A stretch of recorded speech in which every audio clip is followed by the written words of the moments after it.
dar un día o dos más para el trabajo?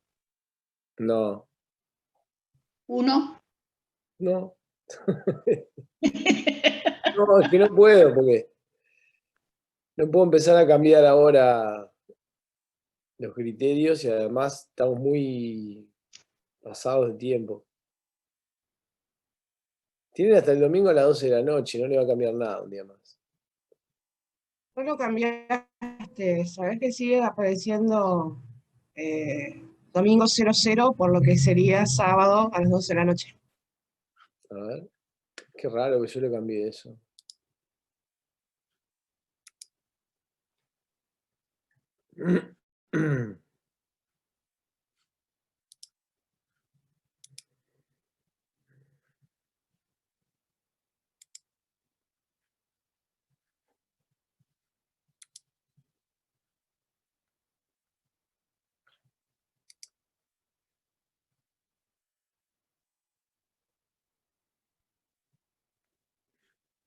Mm.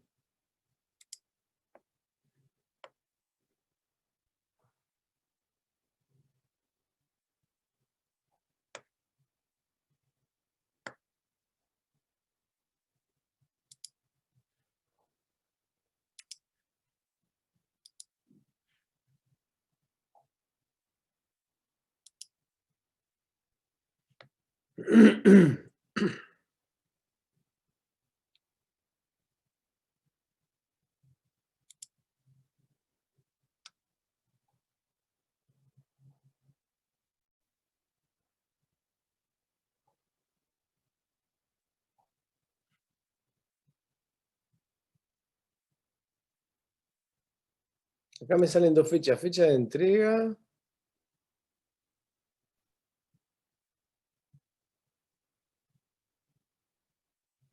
Ok, fecha límite.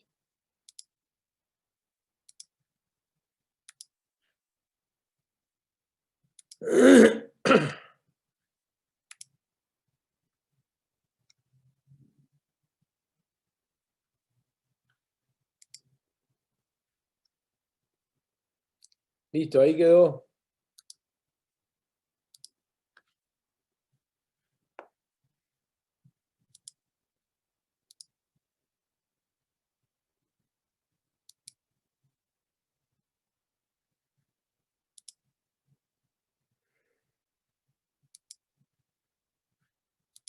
Mm, un poquitito.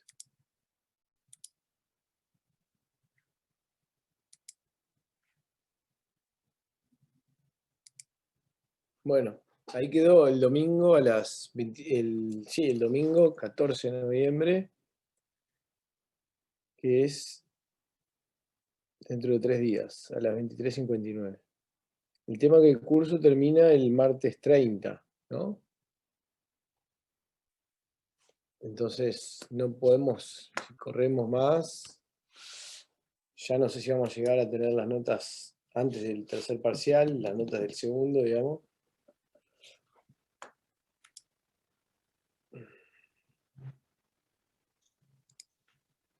Bueno, no sé si ¿Así que arrancamos. quedó para cuándo?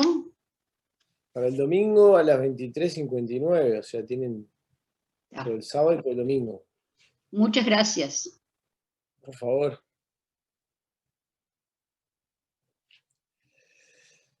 Bueno, bien.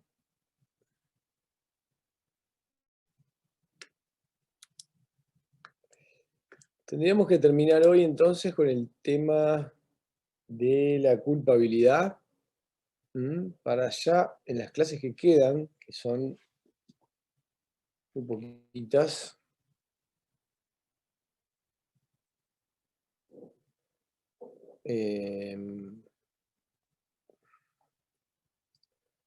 se quedarían uno, dos, claro, quedarían 4 clases, ¿no?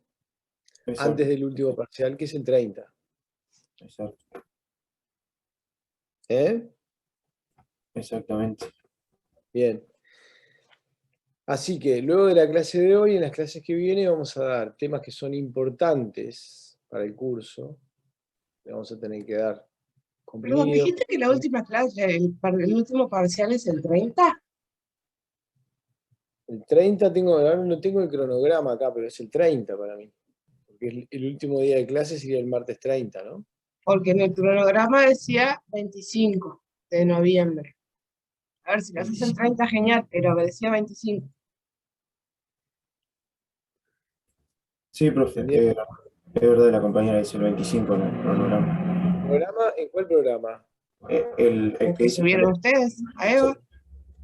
calendario de Claro, pero clase. el día perdón, la finalización de las clases puede haber un error de nuestra parte. Nosotros nos equivocamos. Diego, sí, es verdad, está fijado 25, pero tendría que ser 30, ¿no? Sí, tendría que ser 30, pero por alguna razón, salvo que terminaran el 28 de noviembre las clases, Es probable porque había una semana de suspensión por los exámenes y después, como sí, fueron dos, corrieron la finalización de cursos. sí, probablemente Pero si sea. es el 30, genial, porque si no se me acumulan tantos. Mm. No, lo que pasa es que si los cursos terminan el 28, no lo podríamos hacer el 30. O si lo hacemos el 30, van a empezar, que si hay periodo de exámenes, algunos tienen que dar exámenes, todo un lío, entonces. La inscripción, no te preocupes, que la inscripción a los exámenes empieza antes de que terminemos las clases, el 22. Siempre están Por eso, organizados. si el periodo de exámenes empieza el 29, ¿eh? No, el periodo de exámenes empieza el 6 de diciembre. La inscripción empieza el 22. El 6 de diciembre, ok. Del 6 al 22 hay periodos de examen. Ujú. ¿Y penal qué día sería? Ay, no me acuerdo de memoria, ¿No pero lo en tienen la ahí? página de CGU estaban los días. ¿Data? Nos fijamos, no hay No problema. La está verdad que todavía, no me no están acuerdo. todavía los días. No, ya están, sí. Están, sí, En porque están CGU circulando. están los días, pero no los leí todos. Ni los retuve tampoco. Bueno, eso lo podemos chequear igual. Sean 3 o 4 clases, que no cambia demasiado. 22 de diciembre dice que es penal. ¡Wow, qué lindo! 2 días antes del. Qué gana de jorobar. 22 de Feliz diciembre. Navidad. Con el pan dulce y Ya la estamos sidra. pensando en cualquier cosa menos en un examen de penal.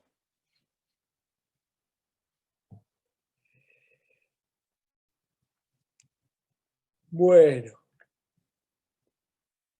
le decía que puede ser que yo le haya fijado el 25 por la finalización de clase del 28, pero sea que sea el 25 o el 30, que en principio es la fecha de la que fijamos, son 3 o 4 clases que nos quedan para dar algunos temas importantes, como le decía, como lo son la tentativa,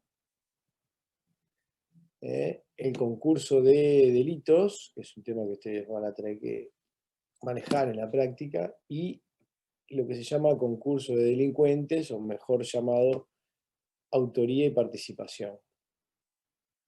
¿Ok? En el día de hoy vamos a terminar culpabilidad, vamos a ver algunos temas sobre punibilidad, las causas de impunidad,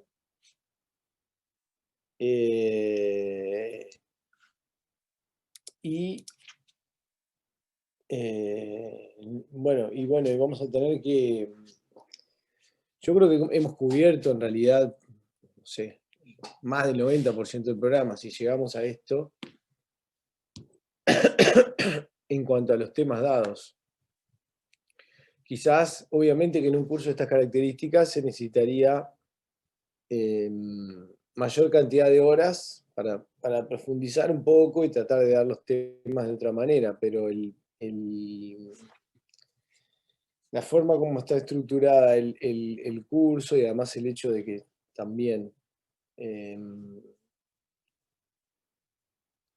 digamos que son una mayor cantidad de estudiantes de la que estaba planificado que fuera a ser en el nuevo plan de estudios, hace que, bueno, todo sea un poco más lento de lo que se quisiera o sin el tiempo necesario. Pero con todo creo que vamos a llegar bastante bien, como para que tengan una noción y una formación básica en los temas del curso de parte general.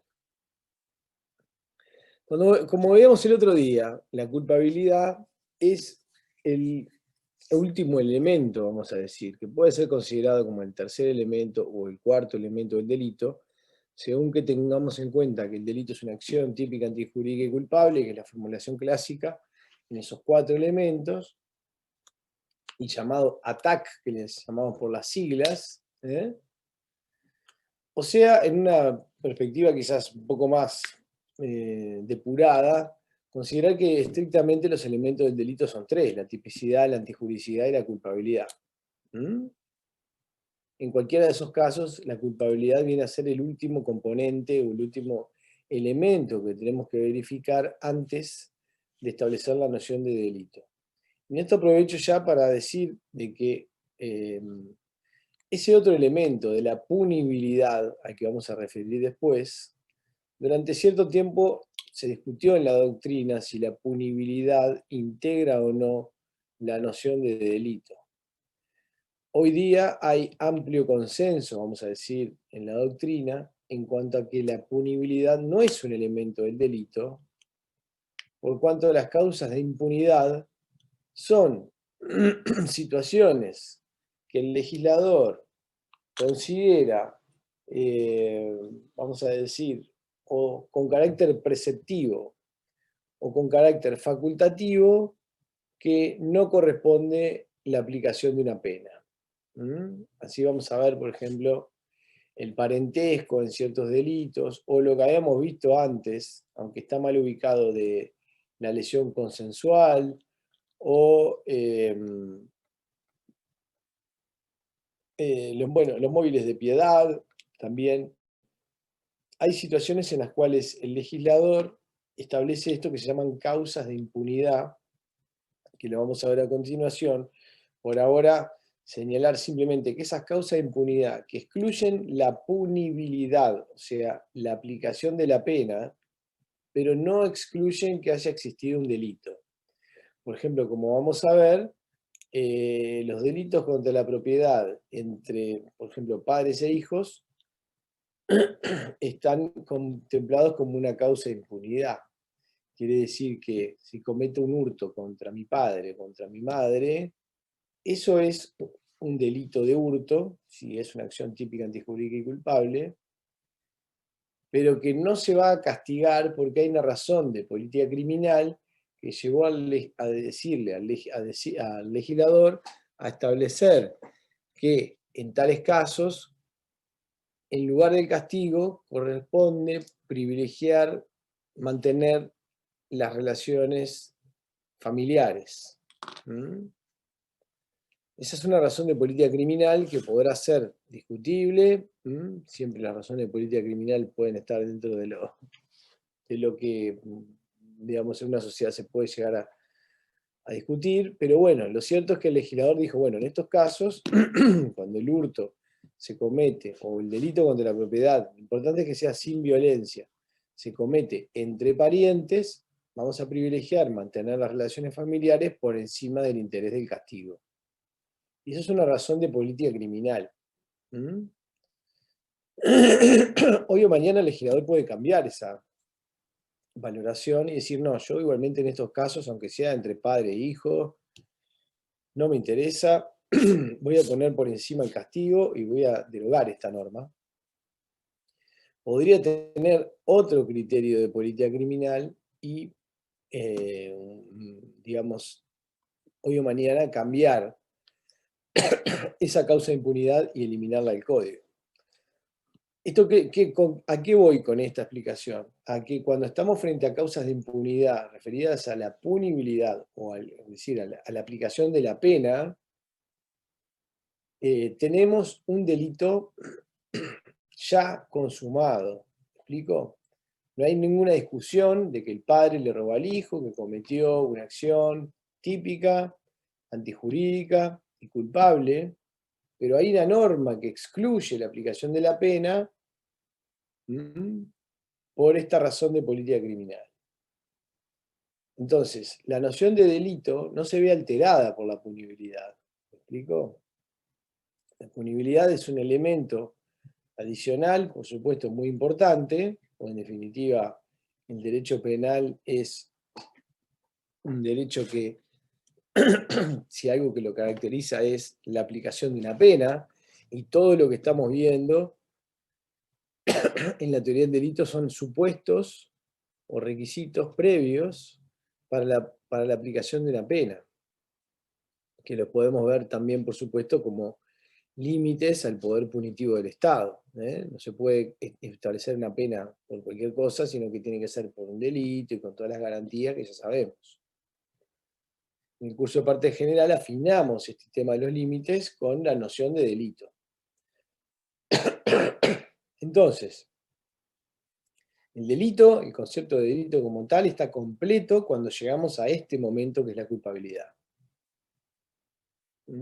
Luego vamos a analizar este elemento siguiente, que es la punibilidad, pero tenemos que tener claro de que no integra la noción de delito. ¿Ok? Sí es un presupuesto para la aplicación de la pena. ¿Por qué es importante entender esto? Por lo que le decía recién. Porque en las causas de impunidad tenemos ya un delito cometido. Y hay una renuncia a la aplicación de la pena por una razón de política criminal.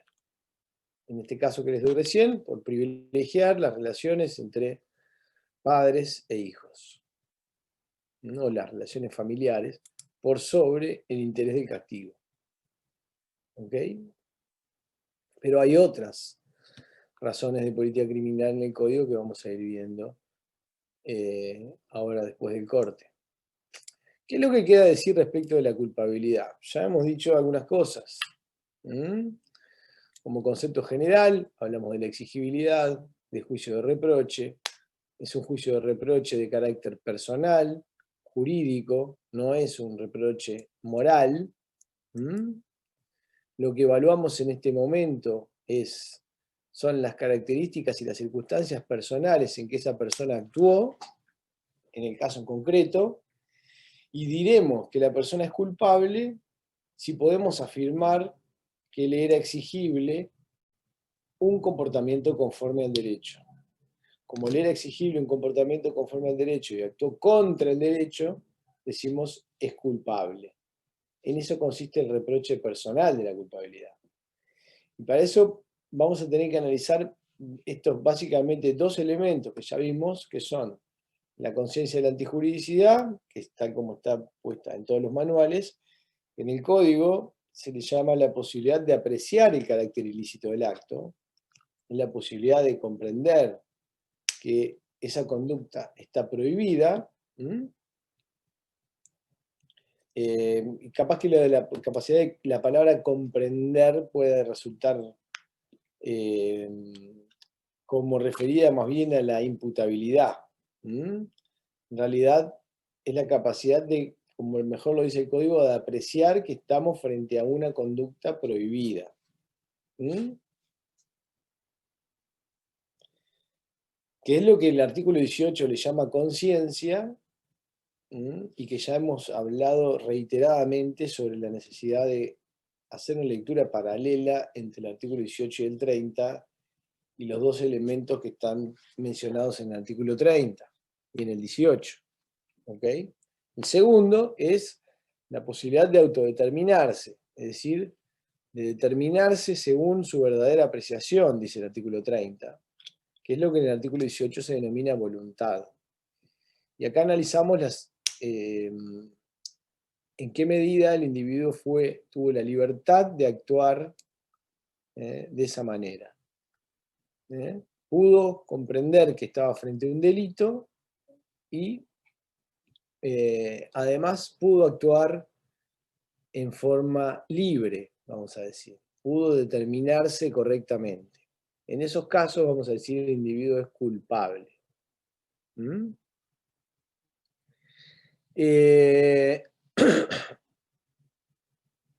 También dijimos que la culpabilidad es un elemento graduable, en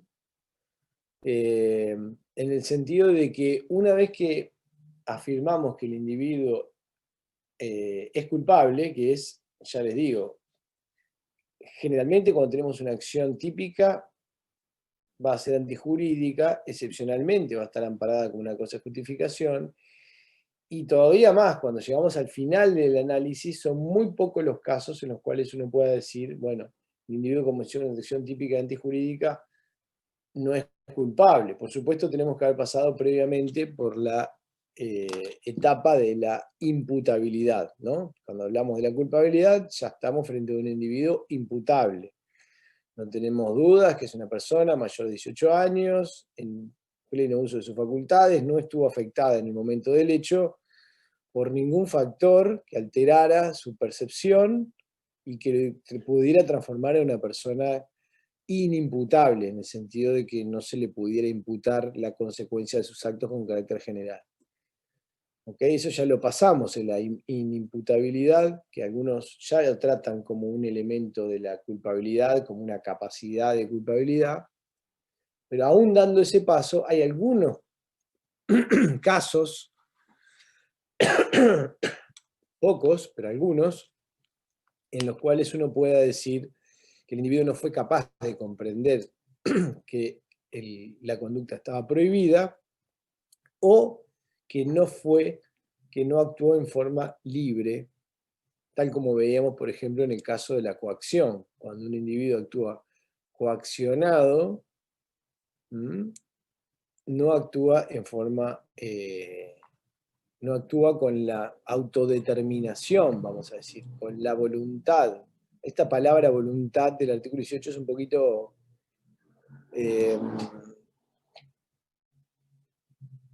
no sé, un poquito imprecisa capaz, porque en realidad más que la voluntad nos referimos a la autodeterminación, a la libertad.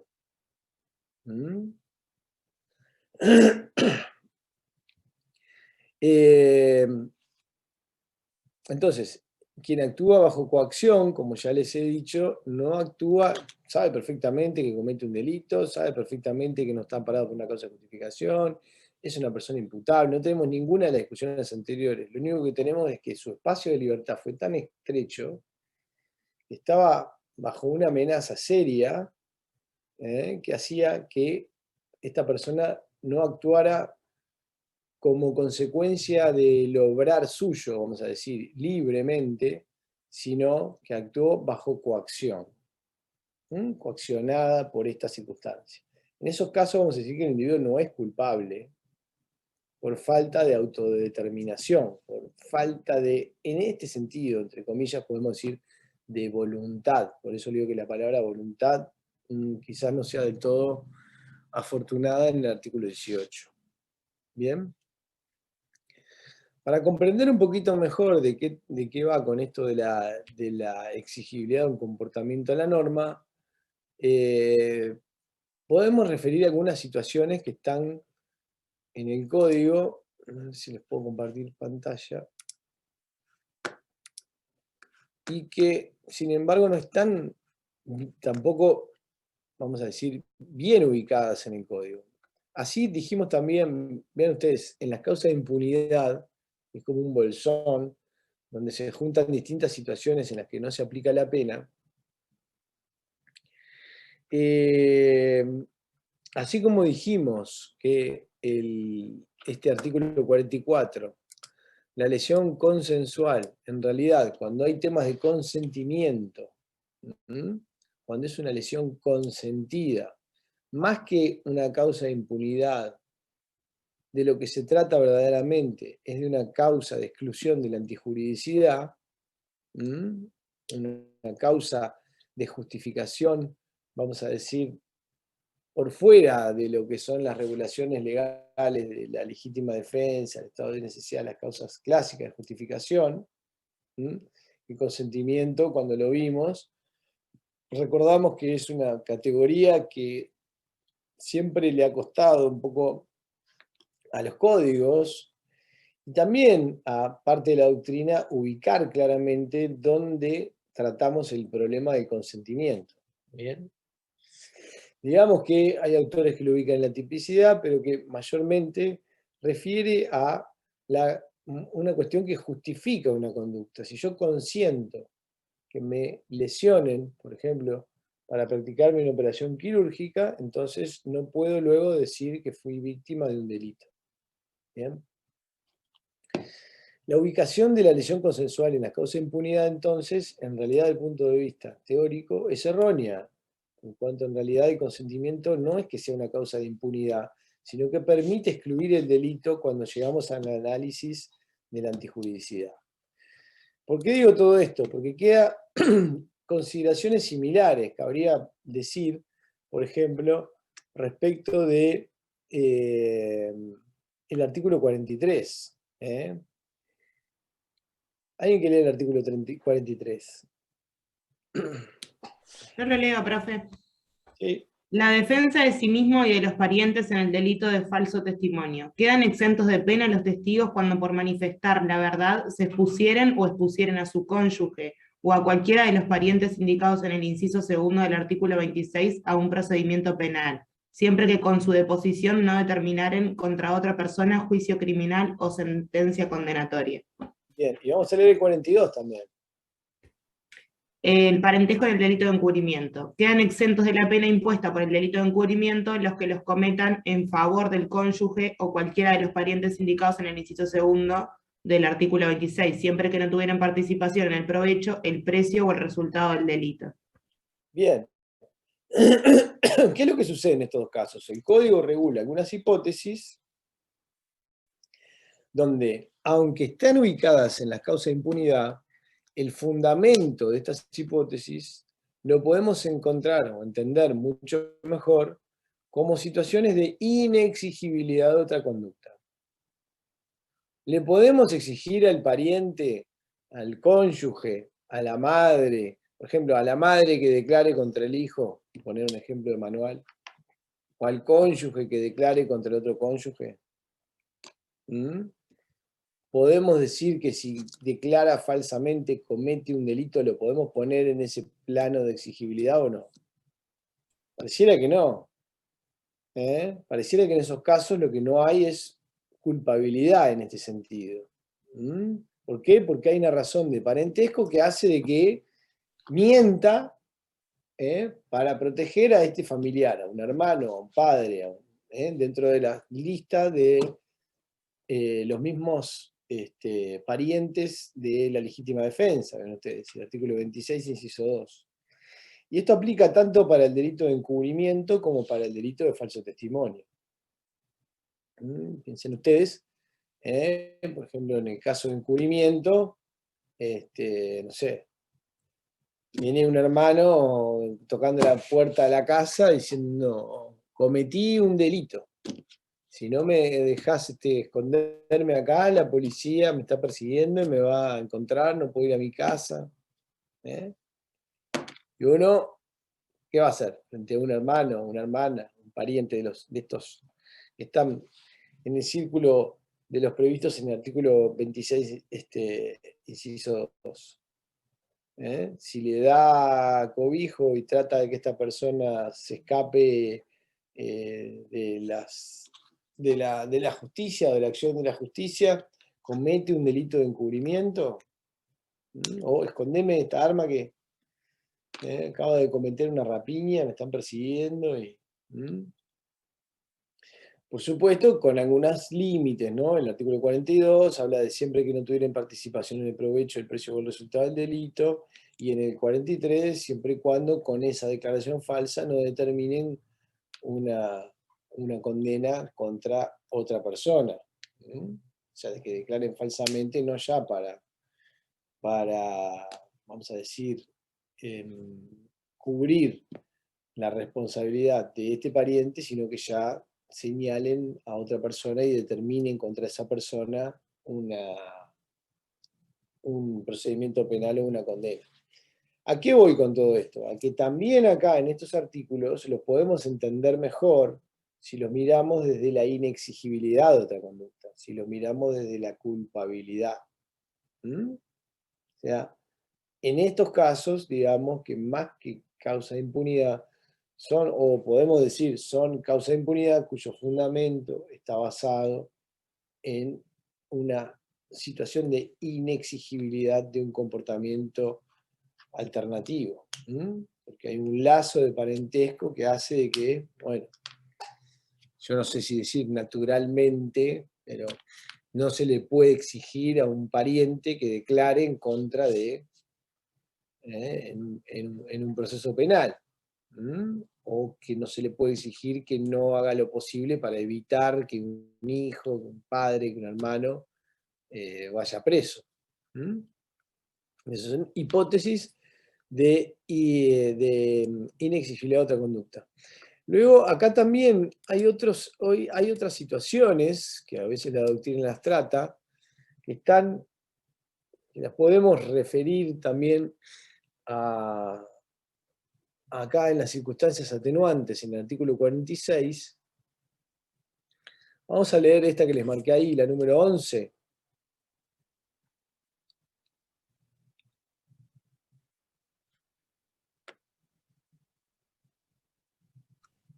Lo leo, profe. Dale.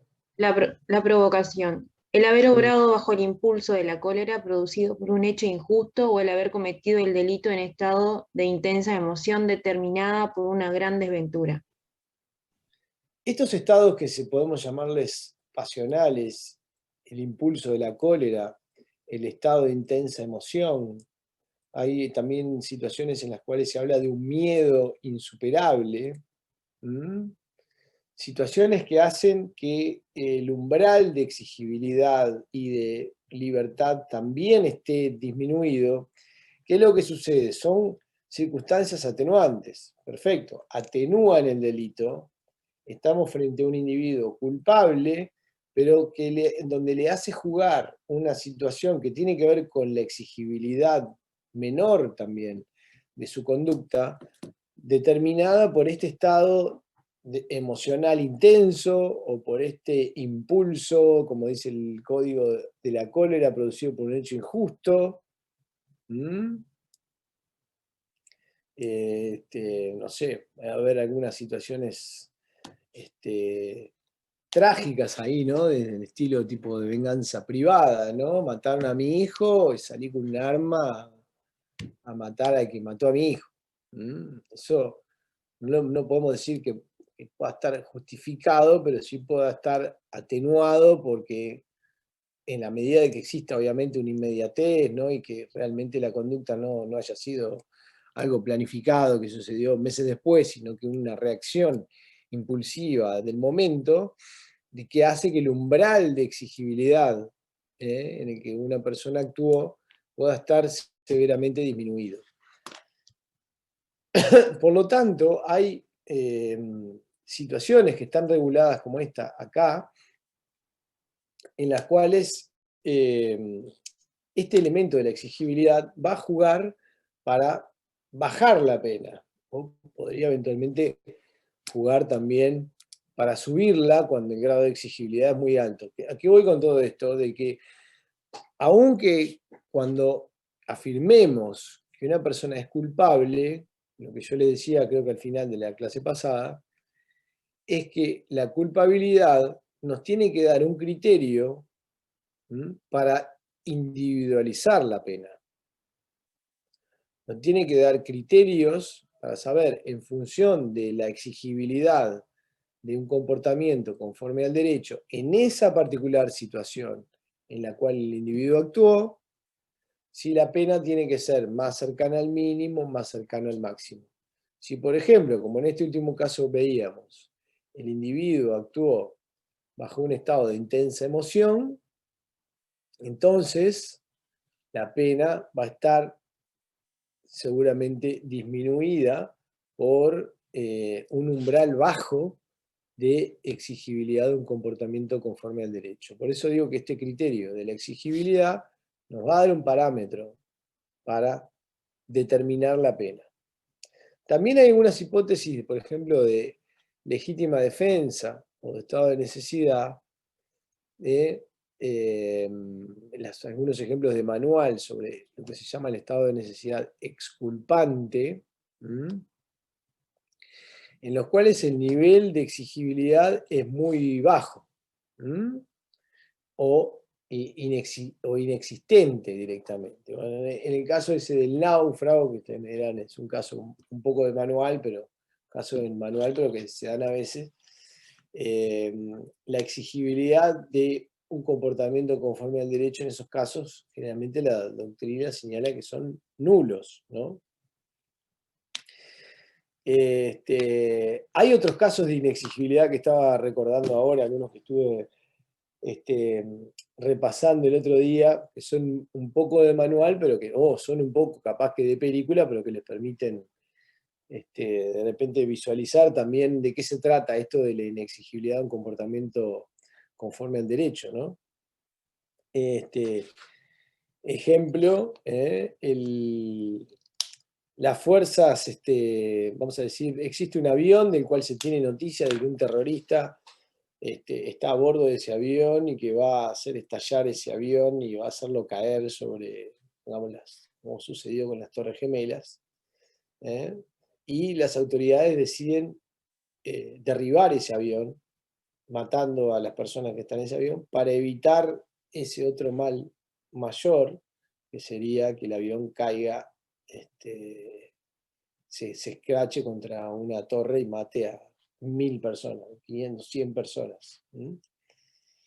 Entonces, ahí son situaciones donde el umbral de exigibilidad de un comportamiento conforme al derecho, digamos, son situaciones que se llaman dilemáticas. Cuando tengo un dilema entre un mal mayor y un mal menor, en situaciones extremas, como puede ser la del náufrago, puede ser esta del avión que les digo,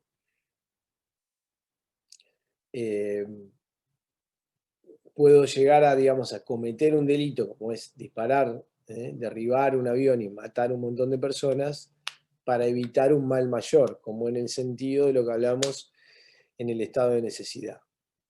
Y por esta razón es que se discute también en el estado de necesidad si en estas situaciones de inexigibilidad de otra conducta, el estado de necesidad, más que una causa de justificación, no es en realidad una causa de exclusión de la culpabilidad.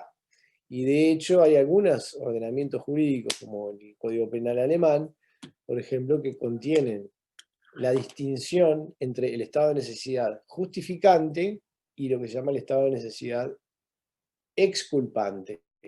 ¿En qué casos es exculpante? Cuando está en juego una situación de inexigibilidad de un comportamiento conforme al derecho. Nicolás. Profe, ¿se extendería esa causal en caso de que también, pongámosle, sea menos lesivo si yo, por ejemplo, entro al avión y, y el terrorista toma como rehén a una de los tantos pasajeros que van en ese avión, y yo, obviamente, en el típico discurso, o bajás el arma, o lo mato, le digo, bueno, directamente lo mato a los dos, y así salvo la vida del resto. ¿Ahí también se aplicaría esta causal o no? ¿Por qué va a matar a los dos? Porque, o sea, si no la suelta, o sea, y no tengo otra posibilidad, ¿no? De evitar que ese individuo, digamos, provoque un mal menor, digo, lo agarro, mato a los dos, o sea, rehén y al terrorista, porque no me queda otra, y salvo el resto de las vidas. O sea, supongo. El terrorista no me queda duda, respecto de la otra persona, no sé. Digo, si no me queda otra posibilidad, porque obviamente que siempre se trata de buscar hasta lo más mínimo para salvar la vida también al rehén, pero han ocurrido casos, como se acuerda, aquel tiroteo en el Banco de Argentina, donde unos rehenes se llevaron unos rehenes en un auto y los policías directamente dispararon al auto, ¿no? O sea, para salvar justamente a otros pasajeros que estaban en la calle, ¿no? Digo, a otros pasajeros, a otros peatones que estaban en la calle justamente. Entonces le dispararon al auto directamente y de hecho hasta uno le quería tirar un misil, ¿no? Pero por eso le venía con ese caso, porque cuando ya no me quedan otras alternativas tengo que priorizar la vida del recto, ¿no? Que está justamente en mayor proporción que la de esos pocos. Sí, no conozco ese caso de Argentina, hay que analizar, son situaciones que hay que analizar con mucho cuidado, vamos a decir, con un conocimiento más claro de los hechos, pero que vamos a decir que entran dentro de esta constelación, dentro de este grupo de casos, vamos a decir. Siempre y cuando esté en juego esta valoración sobre si le era exigible o no un comportamiento alternativo. Ese es el concepto que quiero que, vamos a decir, básicamente les quede jugando. Después hay algunas hipótesis que también no están reguladas estrictamente. Bueno, podría haber otras circunstancias, pero bueno, no vamos a entrar tanto al detalle dentro de las atenuantes. Yo les di algunos ejemplos para que ustedes vean cómo la inexigibilidad de la conducta, si bien no está prevista expresamente en el Código Penal, la podemos encontrar como fundamento de algunas causas de impunidad o de algunas circunstancias atenuantes o incluso del estado de necesidad exculpante. Esto lo van a encontrar desarrollado, por supuesto, en los manuales, ¿okay? Pero básicamente como titular sería eso. Y luego lo que también les estaba para mencionar es que hay situaciones de extrema vulnerabilidad en las cuales también la exigibilidad puede estar decaída, vamos a decir, o deprimida, que son aquellos casos en los cuales de personas en contexto de alta marginalidad social, en delitos, por ejemplo, contra la propiedad, ¿no? Acá hay toda una línea de razonamiento, parte de eso lo van a encontrar en el material que está en EVA, que tiene que ver con los bienes jurídicos, con la oportunidad de participar en bienes jurídicos, con la posibilidad de motivarse en la norma. Hay una línea de razonamiento que dice, bueno, las personas que no participan, que están fuera de vamos a decir, la participación de la propiedad, le podemos exigir de la misma manera de los que estamos dentro del sistema o de la participación de este bien jurídico. Y ahí, digamos, hay distintos tipos de soluciones teóricas. Algunos hablan de culpabilidad social, la culpabilidad por la vulnerabilidad, que es un poco más amplia que esto, o la co-culpabilidad. Después también, por ejemplo, en el caso de Zaffaroni, lo que hablamos un poco de la reincidencia también, ¿no? De que al momento de realizar el juicio de reproche, tomar en cuenta de que muchas veces una mayor institucionalización va en contra de la posibilidad de la exigibilidad de un comportamiento conforme a la norma. Es como cuando decimos, bueno, ¿y qué le podemos exigir a esta persona? Si abandonó el tercero de escuela, la madre se prostituía, el padre adicto, nunca tuvo, siempre anduvo solo por las calles, nunca tuvo un grupo de referencia, nunca socializó. Estoy un poco exagerando la nota, ¿no? Pero digo, como cuando decimos, bueno, le podemos exigir un comportamiento respetuoso del derecho de propiedad, al igual que del cual, vamos a decir, en el mismo sentido que cualquiera de nosotros. Que mal que bien, bueno, venimos a la universidad, tenemos que comer, tenemos donde dormir, tenemos una vida en general, vamos a decir, digna, vamos a decir, tenemos un lugar donde estar, tenemos referencias, tenemos una historia que hace que, bueno, nuestros niveles de exigibilidad seguramente sean mayores. También les digo, de este lado, cuando tenemos delitos cometidos por profesionales, por delitos cometidos por personas que han disfrutado de altos niveles, vamos a decir, de educación, altos niveles económicos, socioeconómicos, culturales, etc., la exigibilidad obviamente que debe ser mayor, ¿no? Pero bueno, la paradoja, una de las grandes paradojas del derecho penal es aquello que decía Zaffaroni, que termina siendo como una red al revés, ¿no? Zafa el pez gordo y queda el pez chico. Entonces, esto es parte de las disfunciones que vimos antes, pero desde el punto de vista de la teoría del delito, es claro de que ahí puede haber más menos culpabilidad según los grados de exigibilidad de un comportamiento conforme al derecho, y en esto influye en toda la historia personal del individuo. Gabriela. No, yo quería hacer una consulta. Conforme a lo que hemos ido viendo hasta ahora en el año, ¿no? Yo quería plantear un caso, a ver qué pensabas o qué piensan los chiquilines. Una persona que viene siendo perseguida por la comisión de un delito, ¿sí? Un hurto, por ejemplo, en un supermercado, y comienza a entrar a casas, o no a casas, sino a los fondos de las casas, ¿sí? Por la persecución.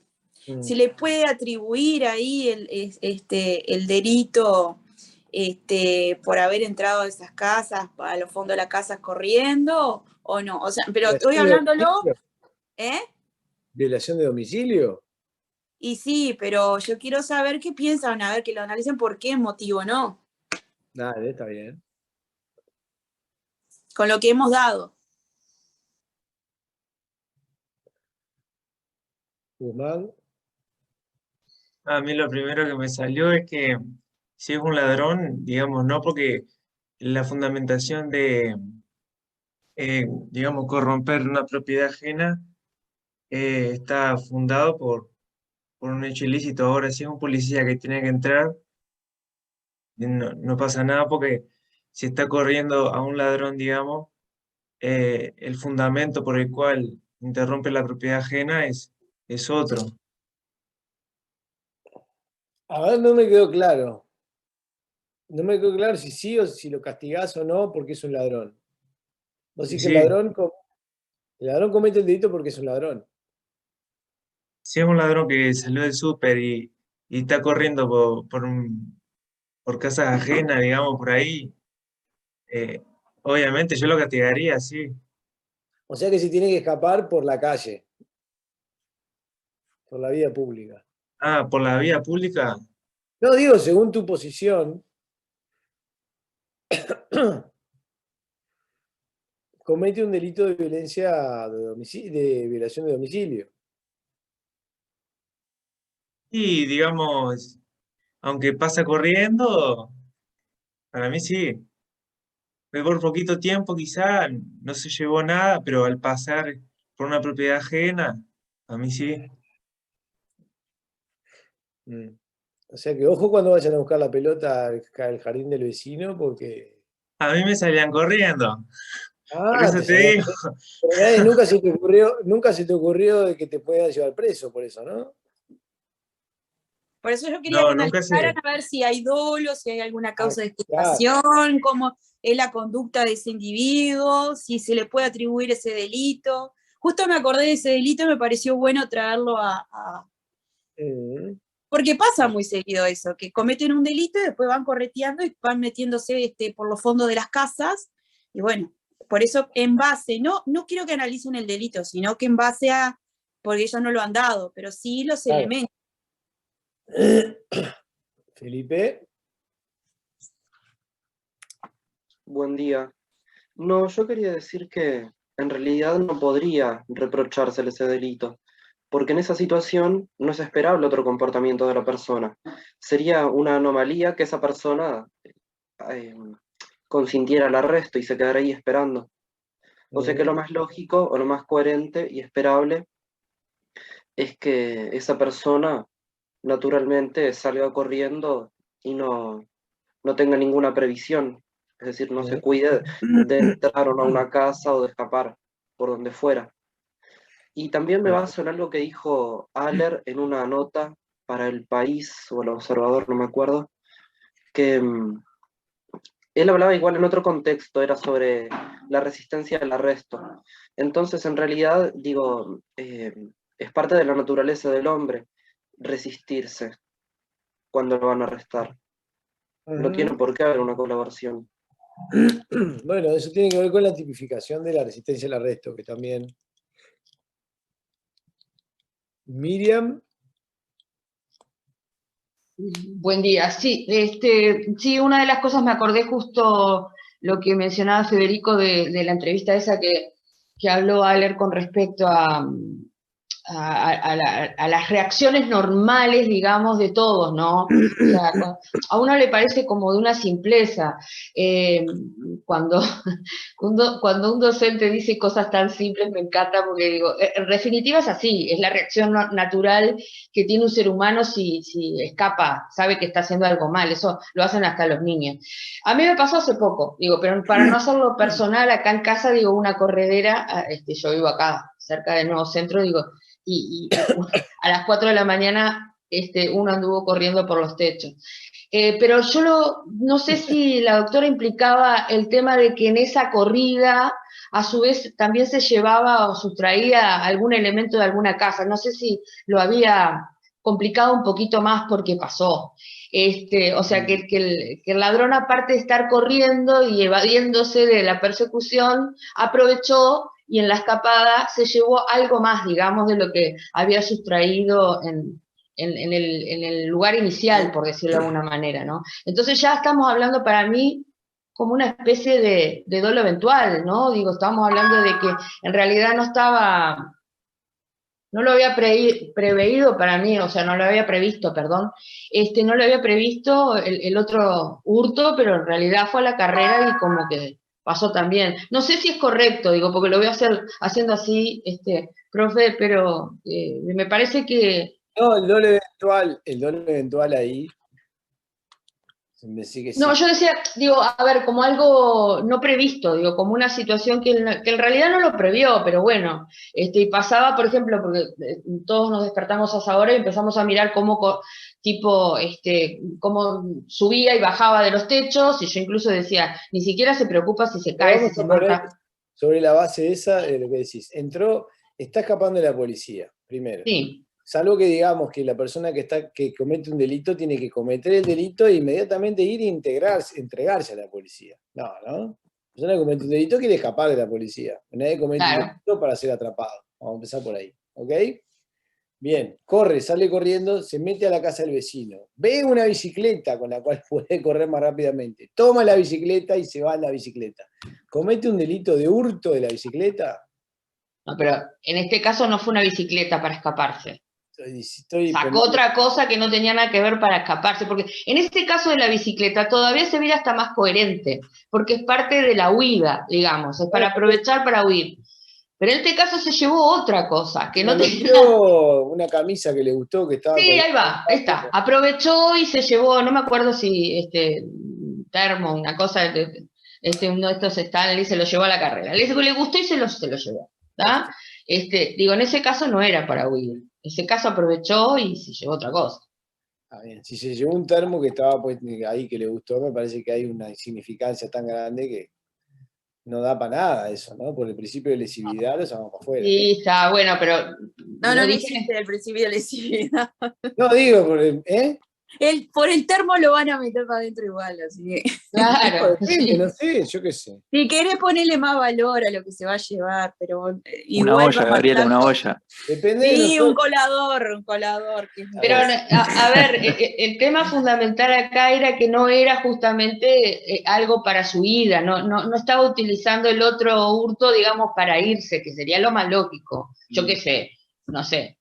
Cualquier otro elemento que les ayudara a escaparse. En realidad aprovechó y vio algo más y se lo llevó. Y era muy loco, porque era los policías corriéndolo por debajo, o sea, alrededor de la manzana, y él haciendo saltos sobre los techos. Entonces, me asombró que tuviera la capacidad.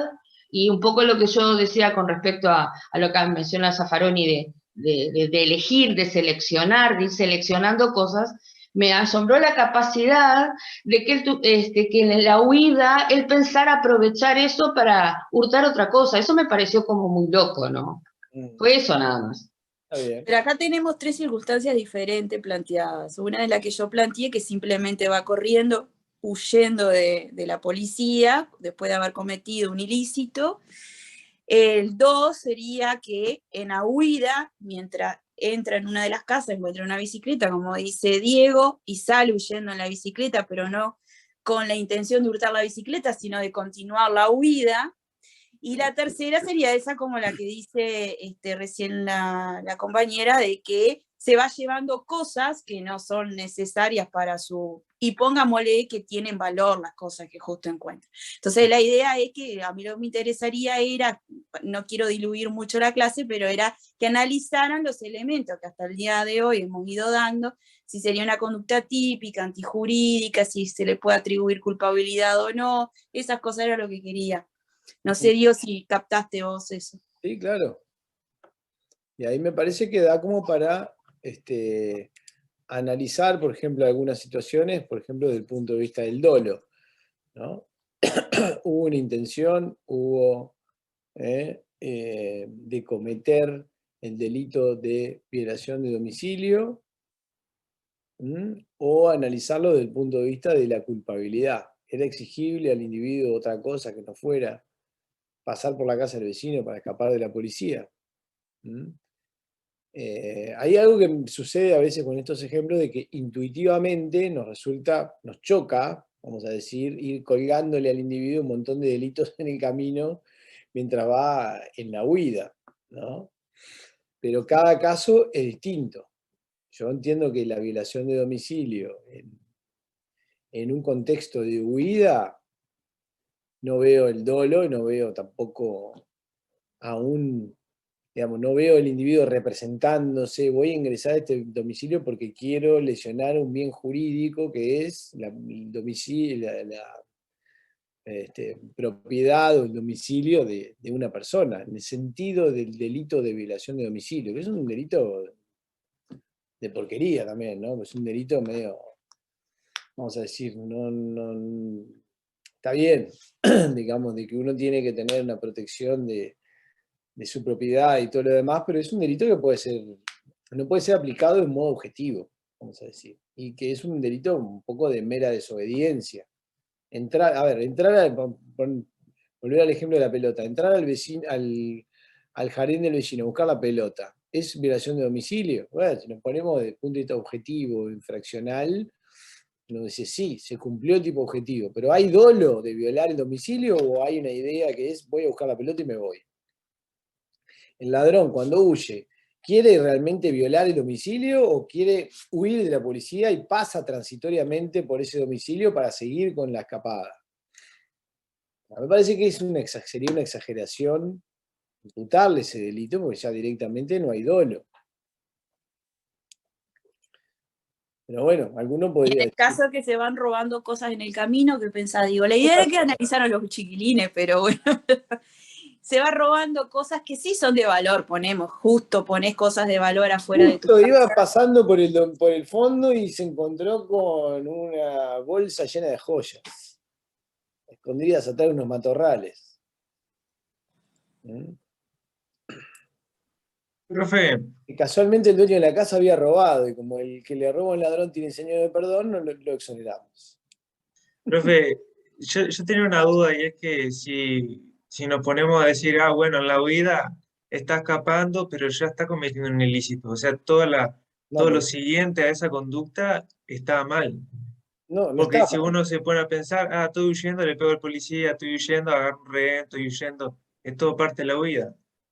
Porque esa postura me resuena y no. Pero la huida no es delito. Si robo y me voy corriendo, ya. Pero es lo que les digo, ¿qué esperamos? ¿Que el ladrón robe y se entregue en la seccional? ¿Que la persona que comete un delito mató a uno y va y dice, no, yo cometí un delito? Ojo que la postura que está diciendo Guzmán, muchos fiscales la sostienen, Pero hay para todo, en la realidad. Por eso yo quería plantear esto, porque se genera la discusión de que o entran y, por ejemplo, se esconden atrás de unos tarros o de alguna piecita o de alguna cosa de esa. Bueno, a ver, era para eso, para ver que analizar los elementos. Y como Guzmán, hay muchos fiscales que piensan así y desencadenan un montón de delitos a raíz de eso. Entonces yo quería plantear lo que hemos dado hasta ahora, a ver que lo analizaron. A esos fiscales hay que decirle que todo esto lo vamos a discutir en el juicio oral. Y el día que ganen un juicio oral con todos estos inventos que hacen solamente para incrementar penas, vemos. no creo que ningún fiscal esté en condiciones de ganar un juicio oral sobre toda esa base, pero bueno. Depende de nosotros cómo litiguemos también estas cosas, como abogados, ¿no? Y depende de los jueces. O sea, como todas las cosas del sistema de justicia depende, pero creatividad hay un montón. ¿Y si se va en la bicicleta, Diego? Si se va en la bicicleta, yo creo que tampoco. La moto, porque, justo está la moto. Sí, pero la utilizó no con el dolo, con la finalidad de apropiársela. Para procurarse a sí mismo otro un provecho. Me encanta discúlpeme doctor, pero me encantan las conclusiones suyas respecto a la simpleza de las reacciones. Sí es cierto, a ver, que en la huida puede procurarse una bicicleta y escaparse con la bicicleta y apropiarse con la bicicleta y todo lo demás. Ahí Digo, si se queda con la bicicleta es otra cosa. Claro, pero yo no me quedo en la huida, un poco como decía Guzmán, y la hago corta. En realidad, él había robado, él estaba huyendo porque había robado, había cometido un delito. Para mí eso es así, que después usted, como abogado defensor, digo, plantea otros argumentos y todo lo demás, y en la carrera o en la argumentación encuentre, pero en realidad estamos analizando desde el delito ahora. Y yo lo único que dije fue qué pasó, que justamente hace unas horas, hace unos días, perdón, acá en casa, es real porque pasó. Lo compliqué porque en realidad el ladrón se llevó cosas, o sea, no fue por una bicicleta, sino que encima él estaba pensando en robarse otras cosas, o mejor dicho, aprovechó y se llevó otras cosas.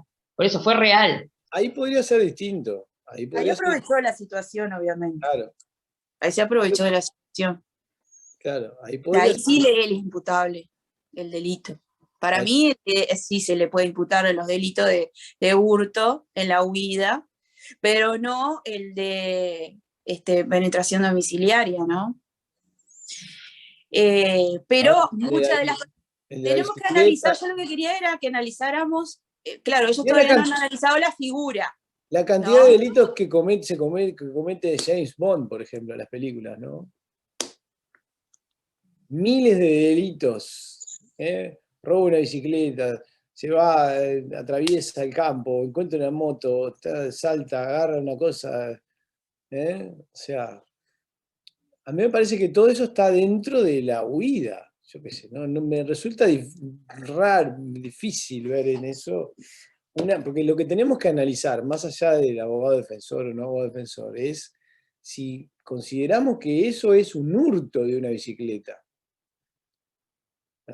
Y para eso tiene que tener la intención propia del delito de hurto. Marcela, y cortamos porque tenemos que hacer el corte. Tengo una duda. Pero son temas polémicos, perdón, quiero decir, en esto no quiero parecer como que hay verdades absolutas. Son temas polémicos, está bueno ponernos arriba de la mesa para que ustedes vean de qué sirve todo esto. Cuanto mejor manejen esto, mejor elementos van a tener para manejarse en la vida real, como fiscales, como defensores, como jueces, lo que sea. Marcela. Tengo una duda que en realidad ya la vengo arrastrando desde el año pasado. ¿Por qué todos los penalistas justifican ese tipo de cosas? Porque si objetivamente robar es una bicicleta, en la huida, en la circunstancia que quieras, es robar una bicicleta, ¿por qué justifican ese tipo de actitudes? Y no te hablo solo de un robo de bicicleta, te hablo de un robo, te hablo de una muerte. Justifican, ¿cómo encuentran argumentos para justificar ese tipo de cosas? Porque vos lo estás haciendo. Vos estás justificando que se llevó la bicicleta en función de que estaba huyendo. La bicicleta no era de él, por consiguiente, si se apropió de algo que no le corresponde, es un robo. Objetivamente, es un robo. Porque el derecho penal no es objetivo. Vamos a empezar por ahí.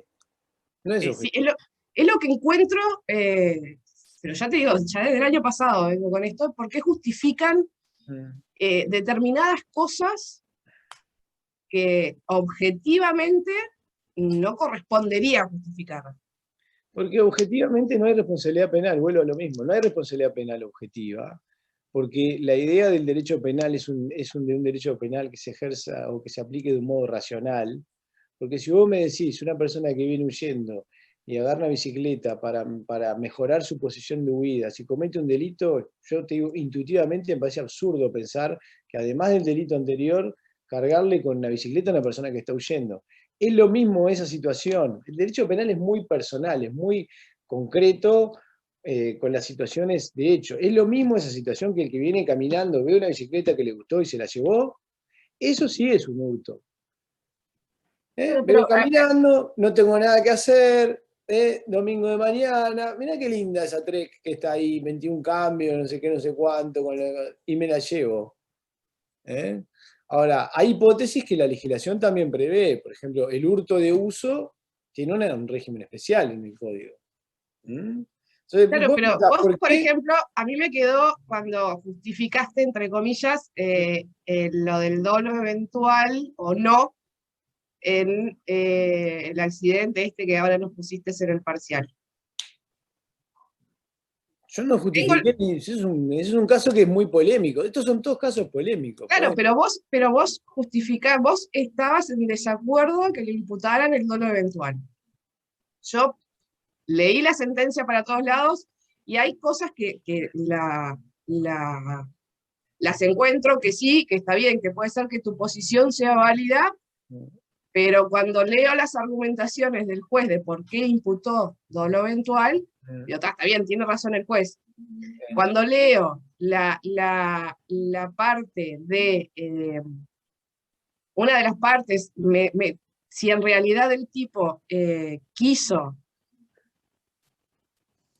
tirarlo bajo un camión, hablando mal y pronto, pero no me cuadra que haya querido tirarlo abajo de un camión. Exacto. Pero me parece que justificar el que, bueno, se cayó abajo del camión, no era mi intención, pero se cayó abajo del camión, tampoco... No, pero hay que buscar a ver, la manera, si uno piensa que hay una responsabilidad penal ahí o no, si las categorías sirven o no sirven, digamos, y en estos temas son debatibles, podemos pensar distinto, no pasa nada, vos podés pensar, yo no voy a cambiar una calificación de un parcial porque ponga una opinión distinta a la mía. No, pero no me refería a eso, me refería a que siempre justifican o intentan justificar. No es Marcela, no es justificar. Lo que pasa que en las primeras clases lo dimos, el dolo es la intención de, o sea... Sí, pero el eventual es, no importa la intención, es que puedo ser previsible. Gabriela, lo que ella ve es una posición. Así como, digamos, vos me cuestionás a mí por justificar en el sentido de yo creo en un derecho penal mínimo. No, pero no es que te cuestione, es que me llama la atención. Bueno, te llama la atención, pero no te llama la atención a todos los que quieren aplicar más derecho penal, no te llama la atención todos los que quieren más castigo, no te llama la atención los que quieren ampliar. No encontré un solo penalista que diga que aplicar más castigo, por eso me llama la atención. Y no, ¿cómo no? Tenés ahí un ex fiscal en todos los medios, actual diputado, que está todo el tiempo diciendo... Estamos hablando de gente seria. No. Bueno, no sé. No, lo que hay que analizar es la intención. Pero ¿cuántas veces hemos dado casos en clase y decimos este es responsable, este es culpable? Lo que pasa es que tú estás enfocada en una parte de la película. Pero bueno, está bien, si te llama la atención, está bien que te llame la atención. Capaz que dentro de un tiempo te llama menos la atención o cuando empieces a ejercer te va a llamar un poco menos la atención. Yo lo que creo es que siempre tenemos que buscar una aplicación racional, mínima, del poder penal, y a veces no es justificar, a veces se trata de racionalizar el poder punitivo. Pero bueno, está bien.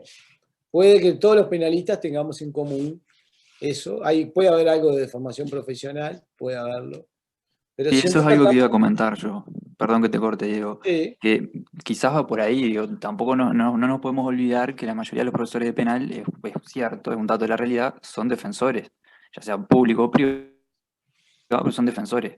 Si ustedes cursan con fiscales, que he tenido la oportunidad, van a ver la otra campana. Sí. Lo comento y creo que no estoy diciendo nada que no sea cierto. Yo cursé con Mirta Morales y ves la otra campana también. No significa que unos estén bien, otros estén mal. Son dos visiones completamente distintas y que justamente son distintas por el rol que juegan en el proceso penal y lo van a ver después. Digo, pero no significa de que unos estén errados, otros tengan razón, unos sean buenos o malos. Digo, no. No, pero yo no estoy cuestionando buenos o malos, me llama la atención. No, pero es que lo vas a ver después, es la profesión misma. Pero por eso te digo, de repente es porque con los que vengo cursando hasta ahora, tienen todos esa misma posición. Yo introducción lo cursé con Aller, Mm, y es salado con ese tema de menos pena, menos esto, menos, menos, menos, menos, menos, menos, menos, hasta, no sé, hasta dónde quiere llegar con el menos. mm. Pero también tiene esa posición. Y ahora, general, también veo la misma posición, entonces me llama la atención. De repente cuando escuche a alguien que esté más a favor del más, también me suena raro que esté tan a favor del más.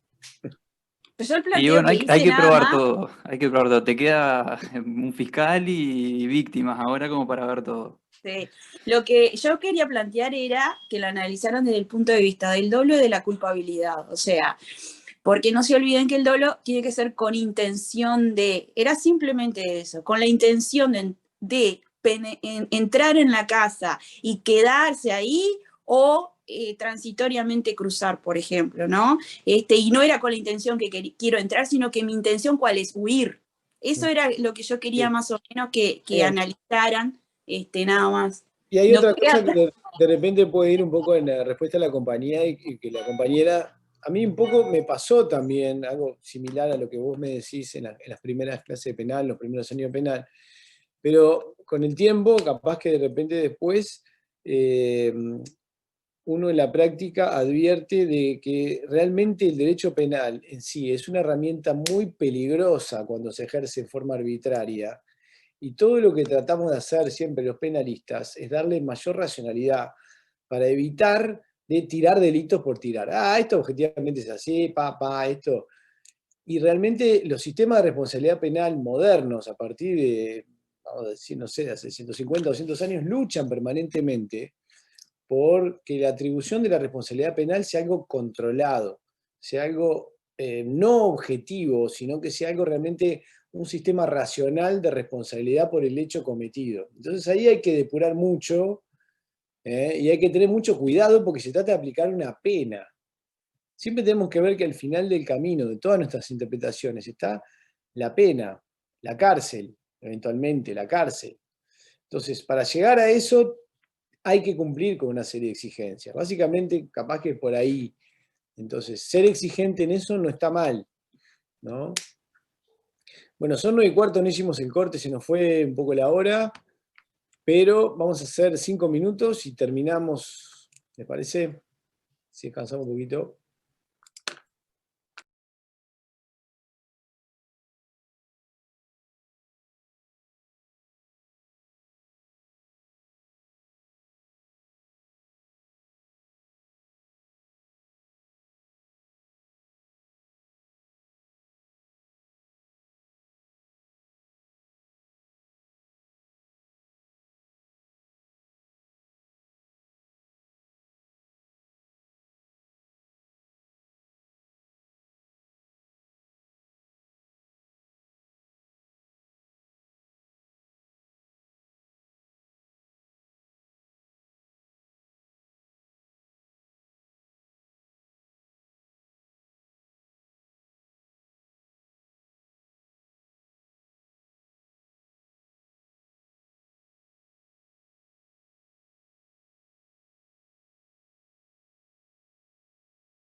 Bueno.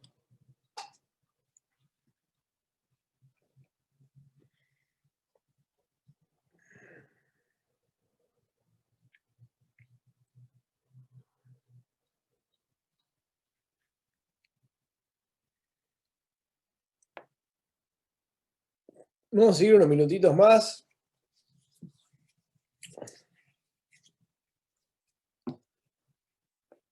Y simplemente para mencionarles, bueno, sobre el tema del error y la teoría del error, y el error de tipo y el error de prohibición,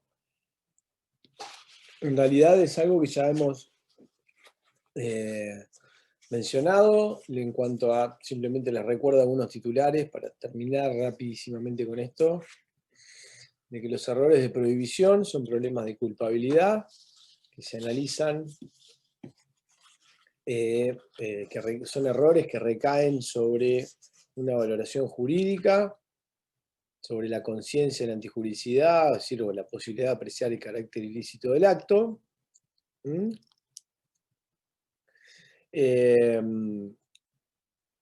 A diferencia de los errores de tipo, que justamente recaen sobre un elemento, una circunstancia constitutiva del tipo penal. La consecuencia, básicamente, desde el punto de vista de los errores, es que un error que recae sobre un elemento constitutivo del tipo penal tiene como consecuencia excluir el dolo. Por ejemplo, si una persona no sabe que la cosa es ajena, no puede actuar con el dolo de un delito que requiere la ajenidad de la cosa. O, en algunos casos más que puedan despertar mayor polémica, pero que aplica esta misma regla, la persona no sabe que la víctima es menor de 18 años, en un delito que exige que la víctima sea menor de 18 años, tampoco puede actuar con el dolo que requiere la figura, porque el elemento constitutivo del tipo penal es una razón de edad, que la víctima tenga menos de 18 años. En cambio, los errores de prohibición son errores que recaen sobre, como les decía, la conciencia de la antijuridicidad, errores que se tratan en el momento de la culpabilidad, y se dividen en dos grandes categorías: los errores que son vencibles, que se llaman aquellos errores en los cuales mediante un mayor esfuerzo el autor podría haber salido de esa situación de error, y los errores invencibles, en el sentido de errores que imposible que el autor pudiera haber salido de esa situación de ignorancia sobre la valoración jurídica de la conducta. Esto se da, por ejemplo, en algunas situaciones, para que lo vean gráfico, de lo que se denomina el error de prohibición culturalmente condicionado. Cuando provienen personas de otras culturas, con otros valores, con otras costumbres, es muy difícil que le podamos exigir que internalicen las pautas, o ciertas, por lo menos algunas pautas de comportamiento, o de, vamos a decir, de carácter de prohibición de ciertos comportamientos. De la misma manera que al revés. Y yo les digo de que no sé, en el mundo árabe se castiga que la mujer ande con los hombros al descubierto, se castiga como un delito, y ustedes llegaron a un país árabe y salieron vestidas como salen acá, y se las llevan presas, va a ser muy difícil pensar de que ustedes puedan haberse, digamos, entendido que realmente eso era un delito que se castiga con una pena de cárcel. Entonces, todo ese tipo de errores hay que ver si son vencibles, si son superables, vamos a decir, por un mayor esfuerzo, o si son errores insuperables. En el caso de los factores culturales, esto del error culturalmente condicionado, tenemos también las situaciones en América Latina, por lo menos de las culturas indígenas, que también tienen, digamos, para los indígenas la propiedad privada no es un valor. ¿Me explico? Por eso no pueden entender cómo en el mundo occidental, las personas dividen las propiedades en parcelas, delimitan, todo eso. La tierra no es algo que se pueda apropiar por parte de personas individuales. Es una visión del mundo totalmente distinta, ¿me entienden? ¿Podemos aplicar el delito de ocupación de tierras a los indígenas? ¿Podemos exigirles que comprendan que eso es un delito cuando va contra todas sus tradiciones, valores, formación, etcétera? Ese es uno de los grandes temas que se plantea a nivel del error de prohibición, por lo menos en América Latina. Nicola. Profe, justamente en esa línea, yo me acuerdo que Zaffaroni también plantea, se acuerda del ejemplo del indígena boliviano, que está acostumbrado a consumir intercambiar hojas de coca, que de alguna manera podría incluir en el delito de suministro de estupefacientes si le de alguna manera entregara una porción a algún amigo, a algún cercano, ¿no? Por eso justamente eso de la cultura incide mucho en estos temas, porque con lo que se tiene que evaluar si verdaderamente el individuo estaba tenía conciencia de la antipublicidad, que lo que le va a permitir al derecho, digamos, imputarlo o no, o esa exigibilidad, ¿no? Exactamente. Bien. Bueno, esto es simplemente como un repaso de temas que habíamos visto. No hablamos de una cosa muy importante, capaz que lo hablamos el martes, que es el asado. Que me llegó un mail que se va a hacer un asado. Así que eso, y hay una comisión al parecer y todo, una gran organización de ese asado no sé cuándo, el 4 de diciembre creo que es, ¿no? Hola, perdón, ¿puedo hablar un segundo? Sí. Yo soy la de Maldonado que pensaba poner casa para el asado. Ahora te arrepentiste. No, para nada. Y nada, estaba hablando en el grupo que para los que no leyeron, capaz de cambiarlo para el 11 de diciembre si es que todos pueden. Si no, a lo sumo lo hacemos el 4, pero yo me iba a ir una semana antes a Montevideo para preparar un examen que tengo el 7, pero cualquier cosa me voy después, pero nada, era para comentar eso. Los que puedan el 11, confirmen. Bien. Sigue siendo antes del examen, así que... Sí, sigue siendo antes del examen, claro, pero Estoy jorobando. Bueno, eso lo vamos viendo, puede ser el 4, puede ser el 11. En Maldonado, sí, hay que viajar, hay que tomarse el bondi y ir a Maldonado.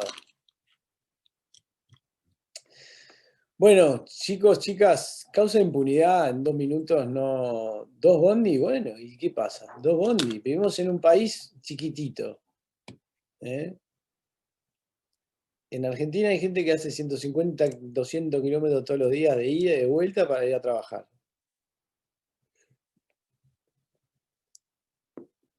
Bueno, les iba a decir que lo de causa de impunidad, en realidad, capaz que le podemos dedicar a robar algunos minutitos en la clase que viene al tema de la tentativa. Las causas de impunidad están reguladas en el código. Hemos hecho referencias laterales en distintos temas. La pueden estudiar de los manuales. No presentan mayores problemas de los que vimos o de los que mencionamos acá desde el punto de vista teórico. Pero no me parece serio dedicar así ir corriendo en los 2 minutos, 1 minuto que queda a arrancar con un tema. ¿Okay? Entonces, bueno, quedamos así. Martes vamos a quizás dedicarle algunos minutitos a causa de impunidad y arrancar con tentativa. ¿Ok?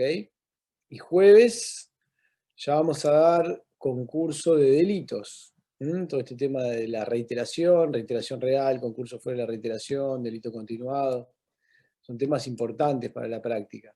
Y el martes que viene, antes del parcial, vamos a dar autoría y participación. Quiénes son autores, quiénes son cómplices, quiénes son partícipes principales, secundarios, etc. ¿Ok? Perfecto, profe. Son temas que van a quedar un poquito apretados, pero son importantes. Así que bueno. Chao, que venga el calor y nos vemos. No, profe, pasen bien.